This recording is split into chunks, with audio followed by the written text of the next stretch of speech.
Hey, how's it going, people? It's your boy Kingdom Call Biz, making a debut of sorts. I'm beginning to do movie and music reviews. I probably, delve into some TV as well.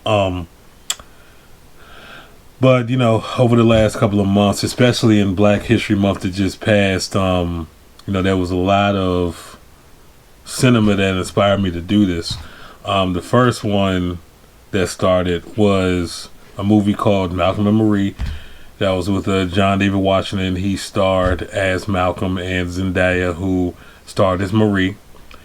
And what inspired me about it was that it was structured almost like a play. Minimalistic set, meaning that it was like pretty much the movie was just set at a house in the woods, and it only had two characters on screen. So of course, with that, you have to get creative. That's why I say that it's pretty much like a play style structure. And because of the fact that that is the structure of it, when you do action films, a lot of the movie is structured around the action.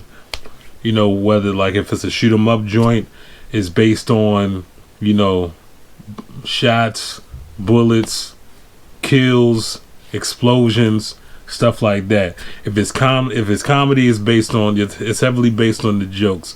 If it's a thriller, it's based on twists and turns and suspense, and it's very plot driven. Where from what I see from like a lot of plays, they don't often benefit from the big budget sets. Because well, hey, you can't really do explosions in a play. You can't really do credible looking fight scenes and just scenes with violence. For instance, you can't really do those things. If it's like a fantasy type deal, you can't really show that on screen. So as you're doing it, people kind of have to use they have to use their imagination to get lost into it. And when that happens, it's very, very dialogue driven. It's verbal driven. It's something where the acting has to be on point. It's something where the plot has to be good. You definitely have to follow a plot. And that is why this movie inspired me. Pretty much, a set of the house on the hills. Malcolm, he did a premiere of his movie that he directed and wrote, and pretty much from there, he had his girlfriend Marie with him, and he did a speech. He didn't thank her, which for a lot of people, that's a cardinal sin amongst significant others. You know what I mean? If you do anything and you don't mention a significant other, that's bad. You know what I'm saying? It's pretty much like, especially like if you're a dude, it's three people that you mention, or at least three types of people, three groups of people that you mention. And that's whoever your higher power is, whatever your spiritual vibe is, your family, and your significant others. On the real friends, and I don't know, maybe it's different for women, but I know that for men, especially like the type of dudes that that I am, and the type of dudes that my homeboys are, we not really hung up on if somebody do a speech and somebody didn't thank me. Now if I worked on a movie, or if I funded, if I helped fund it in some kind of way, then yeah. But I'm not just thanking you just off of the strength. You know what I mean? Now, of course, in this situation, and the way I'm going to do these things, I'm not going through the plot. I'm not doing it like how people normally do it. I'm not going through the plot and talking about what happened in Act 1, what happened in Act 2, what happened in Act 3, the climax. I'm not doing all of that. I mainly go with concepts because those are the things that stick with me. And a lot of the times, if your concepts are on point, then your plot doesn't necessarily have to be the most amazing plot. You know what I mean? So I'm going to be talking about concepts in this thing here. But in this instance, Marie was, a recovering drug addict. Malcolm was there in the beginning, saw the ups and downs, checked into rehab, when she completed, got her out of rehab, things like that. You know what I mean? So because of the fact that the movie that he wrote and directed was heavily based and heavily featuring the character who was a woman who went through that, who had that same kind of life, of course, she's thinking, like, not just off of some vanity shit and not just off of, oh, well, you should just thank me just because, because I'm your girl. No, she's like, no, the character that you wrote this movie about, that you based it around, that you directed, is based off of me. It's based off of my real life. You know what I mean? That's how she's characterizing it. And because of the fact that that's how she's characterizing it, she at least wanted some acknowledgement during the speech. And he didn't do it. He thanked his crew, thanked the actors on the film, thanked the lady who was playing her, but didn't thank her. So that's a no. So of course, they do that. You know what I mean? By this time, they probably, they're socializing with the people at the premiere. They might be drinking, they might be eating. You know what I mean? If somebody got that, they smoking. If they got other little extracurricular things, those candy pills, what may have you, they're doing that as well. But of course, they get back to the house, and this is a house that the studio set up for him. You know what I mean? Because he put the movie out. And I guess he went home. He was feeling lit, and he was hungry. So his significant other, his woman, made him some mac and cheese. And it's funny because I know a lot of people out there was killing her for making them that mac and cheese. It was, it wasn't like some baked mac and cheese. It wasn't something that you would bring to a cookout. You know what I mean? It's not something that's your auntie or that your mom or your grandma make. It was just Kraft mac and cheese, just mac and cheese out the pack, where you got the it come with the macaroni noodles that you gotta boil and soften down, and then it's got like the little powdered cheese in there. So she did that for him, and that's where this whole thing started. And it's funny because it's always funny to me, as much as I've grew up around women, been with women, laid with women, been in relationships with women, sometimes even semi-live with women. Like when you get to that point where it's like you're spending half of your time at your spot, half of your time at their spot, where you down there living with them. And sometimes just as a man, you just don't really figure them out. But also I kind of feel like, my theory of it is that you'll figure it out with the one that makes you figure it out. Meaning the one that is the one that you really want to, you refine your skills and please them to the point that you will figure certain things out. You won't just go, just off of, your solo dolo thoughts. You're gonna think of y'all as a team and not just you when you get mad, what you're gonna do, or when things happen, how you're gonna break down, and what you're gonna take and what you're not gonna take. It starts to become, a union. It starts to become a partnership. You know what I mean? And that's even like, before the ring comes. You know what I'm saying? So, of course, with that, she's making them the mac and cheese. It's 1 a.m. So, for the people that's killing them for, making the mac and cheese, for making the Kraft mac and cheese, it's 1 a.m. Like, what you expect? You expected it, to really come through with the baked mac and cheese and to be making it from scratch and to be, baking it in the oven and all that kind of shit for him? No. He wanted something so he can eat. You can tell when he got back to the spot, he was lit. And then, of course, when he was there, he pouring up still. You know what I mean? Because at the spot they got the they got the good liquor there. Speaking of that, give me a sip on. Nothing like a Black Barrel whiskey right there. But make sure, and this for anybody out there, make sure anytime that you're drinking any kind of liquor, beer, wine, anything like that, make sure that you got some kind of H2O in you. You know what I'm saying? Make sure that you staying hydrated, that you got your food in you and all that. Because definitely after I get done with this, I'm definitely going to grub on something. That's some good water right there. But, yeah, but pretty much with that, she makes them, the mac and cheese. Makes them a bowl. Brings it to him on the table. And what happened was, they're arguing back and forth. And, she's talking about like how, she didn't, like how he didn't thank her or whatnot. And the thing that really set it off to a whole nother level was not only are they having this argument where, it's kind of like in the early stages. It ain't really go crazy yet. You know what I mean?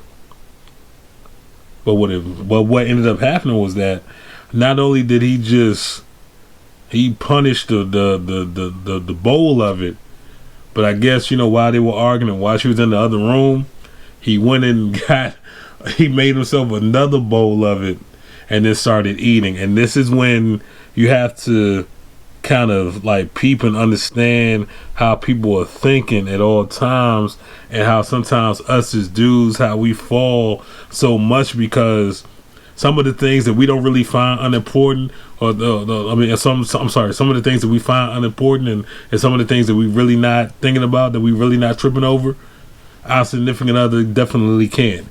And it was the fact that they're having this big argument. The reason why we're arguing is my fault because I didn't thank you during my speech, and from her point of view, she's expressing her displeasure. She's expressing, her anger, her her bitterness to the situation, which was all warranted. And he didn't think to himself, well, hey, let me stop scarfing down this macaroni and cheese and let me not get seconds, and let me at least go into the bedroom to speak to my lady. At least if we're gonna do this, let me at least do this like in her face, you know what I mean? So that like kind of set her off, you know what I mean? And that's where I'll pretty much kind of disassociate myself with the plot for the rest of this. Like I said, to talk about the concepts. For one, because at the end of the day, to this is not really that much of a plot if you think about it. It is an hour and 45-minute long movie based on an argument. There weren't any time lapses. It wasn't none that said 4 hours later, nobody was sleeping and woke up later, nobody had sex and then later, reconvene the conversation. It was a consistent hour 45 minutes. At least that's the way I saw it. I didn't see any time breaks or anything like that. So it's just an hour and 45-minute long argument. So it's not really much plot to it. You know what I mean? It's people that are, that are disagreeing, and they're voicing their opinions on certain things on each side. It's a bunch of toxicity, scattered around in there, of course, which is definitely a big thing, a big theme that a lot of people were definitely focused on when this was going on. And that's why I want to kind of talk about like some of the things that really suck out in the movie to me, because of the fact that it's only two characters and that it's at one setting. It's at a house in the woods, and they're arguing back and forth, and then somebody gets the last word in the argument and they leave the room for a bit, and then for a couple of minutes. The thing that I did like about it, just an interesting way to, because that you know, like when a movie's going on, especially, you know, when there's a hero, you know what I mean? If there's the Terminator, if there's, you know, John Wick, if there's, you know, Jason Bourne, somebody like that, there's normally like some kind of theme song. There's a theme song that might take you from one scene to the next. You know what I mean? But in this movie, what ended up happening was that while these arguments were going on, and then somebody left the room after having, you know, the last word on something, then what would end up happening is that Marie would end up playing music off of her phone, and that would pretty much kind of set off like how she was feeling after, you know, they had their little argument and then they broke apart temporarily to take a breather. And Malcolm would play music off of the stereo that they had in the house when they would break off, and you know, and then that will pretty much grow his feelings. To me, that's an interesting way to get a soundtrack off. That's an interesting way to actually play music and to actually be able to score a movie. I like that. You know, it's definitely not the first movie that did, and trust me, a lot of the things that I'm saying, it's not like they're like the first people that actually did it, because there's a lot of movies that take this approach, especially when they're trying to take, you know, a lower budget outlook on making a motion picture. But you know, they did it just like others have done it, and I was a fan of it. Now, I do like the fact that, because what normally ends up happening in arguments, and see, this is what normally happens with us guys. I know me, I'm a culprit of it, because of the fact that, you know, honestly, a lot of us don't really like all that vulnerable shit, just being honest with it. What tends to happen with an argument is that we try to end up curing an argument with, you know, with sex or with some kind of romantic gesture or something like that. And what normally ends up happening every time, like I've actually been in situations where, you know, meaning me and my significant other or like a young lady that I'm dating, we'd have an argument. We have a big argument, and then like we kind of separate or whatever. You know, like I might go out and hang out with the fellas. She might go out, hang out with her homegirls, go to the club, whatever it may be. We both get back to the spot, and then we come through, and then we might hug, embrace, you know what I'm saying? We might even, you know, have sex or whatever. And that's something that it'll temporarily kind of ease tension. You know what I mean? To the point that sometimes we're hoping that that's it. Especially if we were the culprit of it. Like we kind of hoping that that's it, because of course, you know, if we're having an argument about something and the conclusion is that I was the one that was in the wrong, and I know it too, I'm just hoping that, hey, you know, that eventually, hopefully, you'll forgive me, possibly even forget, even though they never forget, get over it, and then from there, you know, hopefully then we forget that. Which is kind of crazy, because a lot of times that doesn't fix the problem. Which is why, you know, now in life, you know, I like to be, you know, a problem solver now, which, you know, a lot of times that don't work either. Because sometimes people don't want you to just try to come in and just solve the problem, you know, when you've done wrong and they're feeling pain. They want you to feel a little bit of their pain. That's just how things work sometimes. You know what I'm saying? So you got that as well. Now, so I did see that incorporated a lot. There will be times where they'd be arguing, and then, you know, they might, you know, be about to, you know, kind of make up a little bit after one person, you know, apologizes in a way, or, you know, or they just kind of fold, or they just admit, they might even admit defeat at that time. They might just admit that the other person is right. And then, you know, they might try to link up on some romantic stuff, and then it just don't happen. It just don't happen, because a lot of times what these people, what these two people showed in this movie, that, well, yeah, you know, just because of the fact that we're arguing, somebody says something crazy, I go into the other room. Now, some people can easily think, well, hey, you know, I love him or I love her, you know, I don't really want to be arguing with them. I love them or I like them a lot, whatever it is. So, let's just get past this. And a lot of times the let's just get past this is to just, separate, from each other for a few minutes or for an hour, for 2 hours, whatever it is, sometimes even longer. And when we get back together, well, now we won't feel like arguing no more. We love each other too much, so we don't want to be mad at each other. And then things just pretty much just go on as normal. And then what ends up happening is that, it'll go on as normal until something happens that reminds you of it. Or that particular thing is festering on you and you can no longer do that. So those things happen, you know what I mean? So like the biggest thing with them is that somebody would say something and they'll say something real ill. They'll say something real crazy, to their significant other. And then they like kind of walk off or something. And then, that person, they stuck in the room and they thinking about, what's going on. They thinking about what was just happening.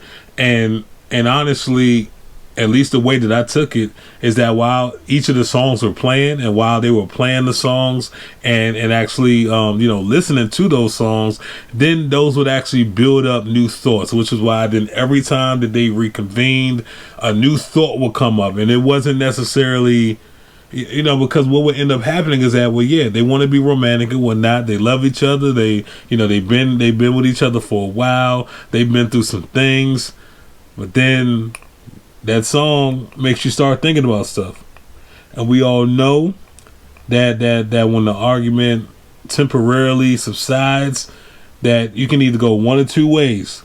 You can either say, hey, my bad, this, that, and the third.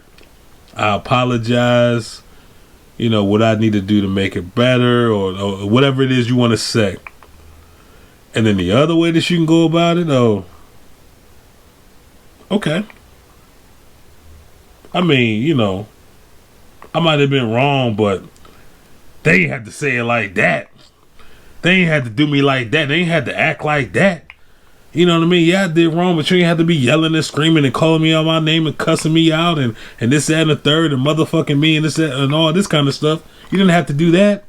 So now we turning up.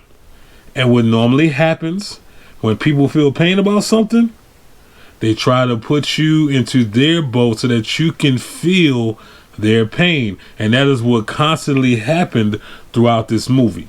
Every time that the argument would reconvene. And I'm talking about, when they would link back up and they would say their apologies or whatever, they try to, cozy up and all that. Maybe even like it was a couple scenes with, Malcolm was, about to get some or whatever. And then some start festering. And then all of a sudden you say something and then it sparks it up again. You know what I mean? So that was happening. All of that was happening. You know what I mean? And there was nothing that you could really do about it. All of that was happening. So, I mean, hey. But, of course,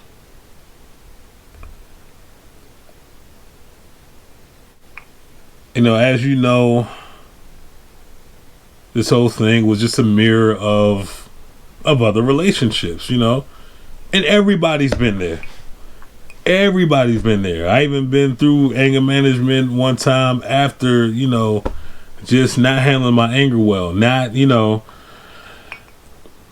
nothing physical. And I wouldn't even necessarily say like verbal abuse, just me not being always able to control my tone and to not always, just have a nice way of saying things and conveying my message and conveying my points, because a lot of times people say it's not what you say but how you say it, and I was often poor in that regard, you know what I mean? So hey, it was what it was, it is what it is, you know what I'm saying? So boom, what may have you. And I was definitely decadent in this thing. Each time they came back in and another issue came up. Oh, well, you should have put me in the movie, or, why didn't you cast me for the movie? you didn't come to the audition. Your audition didn't go well, which is kind of crazy to me because it's like, yo, like if I'm writing and directing the movie, I kind of feel like, I should kind of control who I want to cast for, which honestly, that's one part that I don't think that they actually touched on really enough. That honestly, it's like, well, yeah, you writing and directing this thing. I mean, yeah, the studio, they fund you and all of that, but hey, you should have fought for me. You should told me. You should have told them I got the perfect person. To the point that I don't even think that they need to audition. Tell your casting people, even if you got to talk to the big wigs, whatever. And that wasn't conveyed, whether that occurred or not. It was just like, well, you didn't show up to audition, so that was that. You know what I mean? So yeah, that happened. Then you had, Malcolm feeling resentment because Maria cheated on him in the past, and because of the fact that she was a drug addict and she was wild and going crazy, and he was taking her to the rehabs and checking her out of the rehabs and all that kind of stuff. So it was just, so every time something would happen, there was resentment, and there was one scene in particular that was very touching to me when she pretty much was acting like she was going to bring him harm.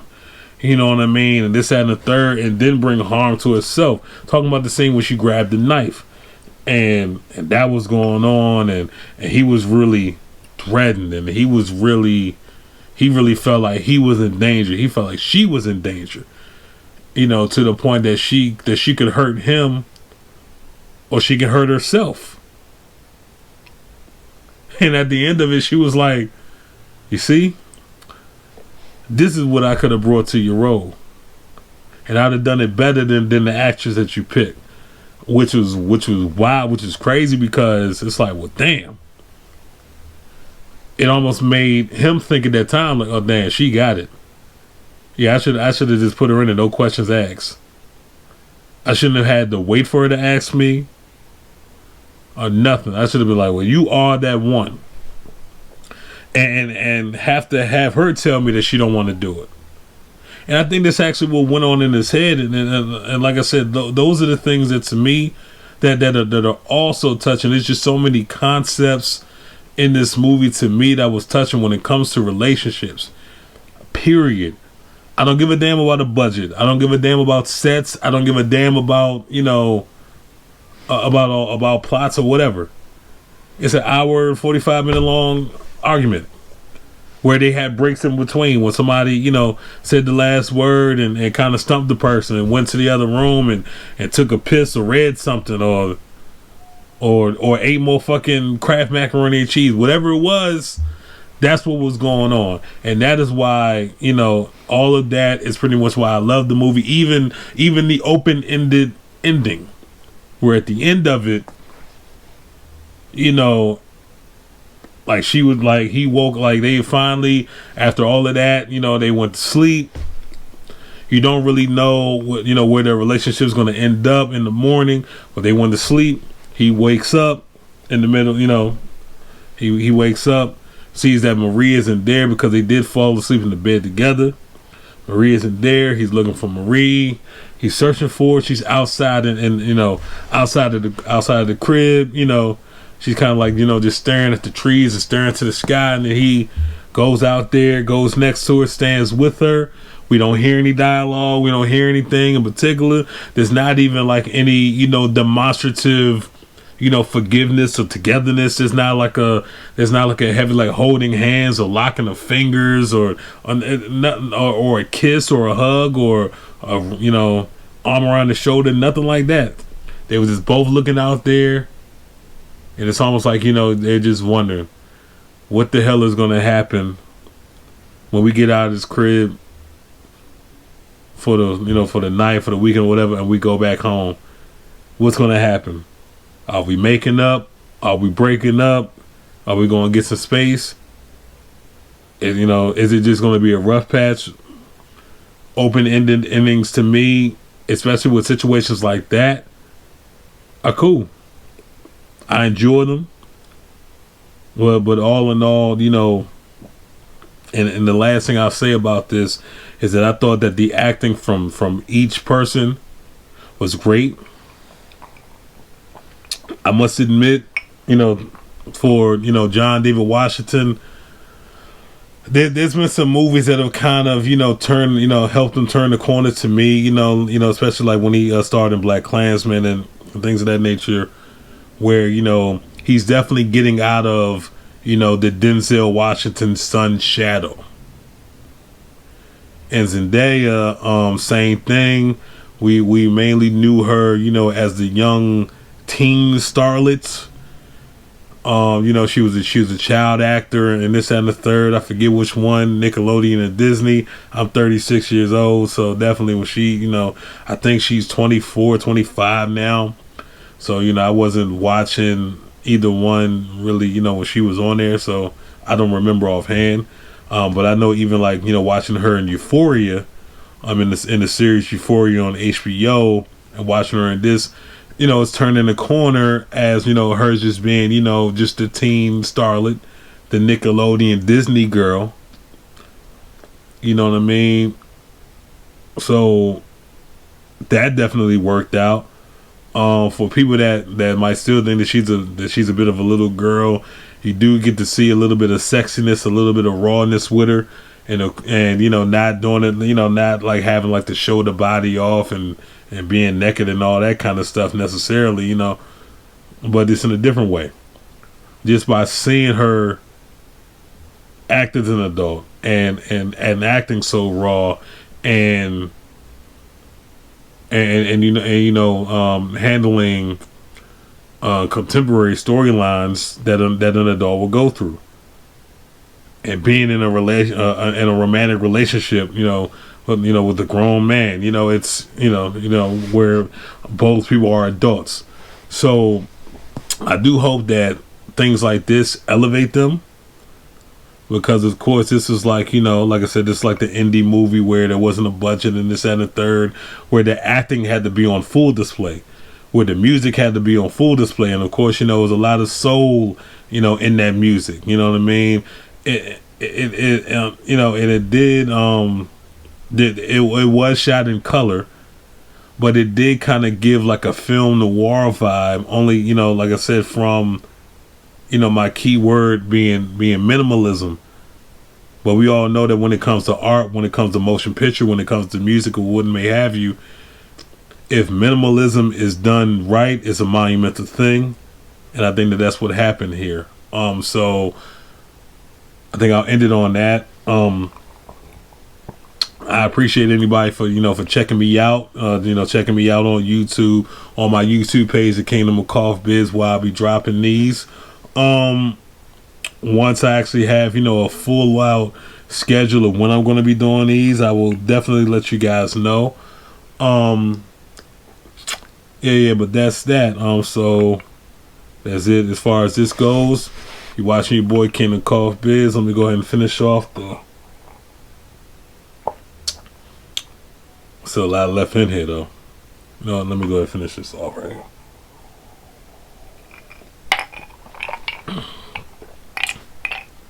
For the real ones. So that's that.